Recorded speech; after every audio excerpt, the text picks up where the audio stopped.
We've all been there. We're on our 45th showing, we've written our 35th offer, nothing's getting accepted.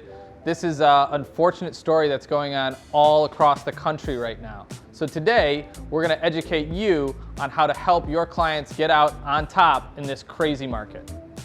So we've toured our 45th house. We just haven't found anything that we're looking for. So we need to have that upfront and honest conversation with our buyer to say, okay, what can we do to make sure that we find this house for you? There's only a limited number of houses that are even out there right now. So we say, okay, is it the half bath that's holding you back, right? Because if it's that half bath, maybe we're not looking for something that has that half bath currently, but we could potentially put in that half bath. So we have to think outside the box on what's gonna work best for our buyers. We can talk about the budget. We can say, okay, what if we upped your budget by $10,000? What does that do? Well, realistically, that's only gonna affect your monthly payment by about 50 bucks in this market.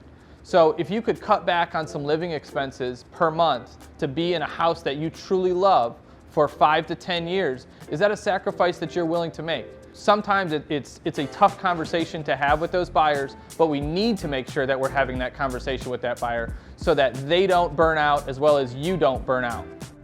So the second thing we talked about was that we've put in a bunch of offers and unfortunately they're just not getting accepted. This can create a really, really tough time for buyers. They're feeling discouraged. As a realtor, you feel that you might not be doing your job. So how do you combat that? What can you do to help your clients get their offer accepted? One of the things that we often ask our clients is this: are you truly putting your best foot forward? And if you are putting your best foot forward and you lose out on a house, that's gonna happen, unfortunately, in this business. However, if you're not putting your best foot forward and we're not getting offers accepted, the same pattern's just gonna continue and we're gonna eventually lead to that buyer fatigue, which we don't want to. So we have to have those tough conversations with our buyers to say, hey, in this market right now, we need to put your best foot forward. It's in your best interest to put your best foot forward, and it's in everyone's best interest. If you put your best foot forward, we'll make the deal work.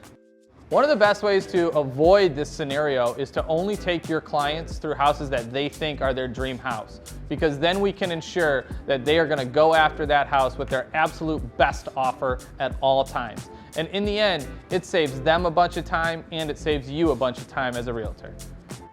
If you found this video educational and you think it's something that you can take into practice, make sure to hit the like button.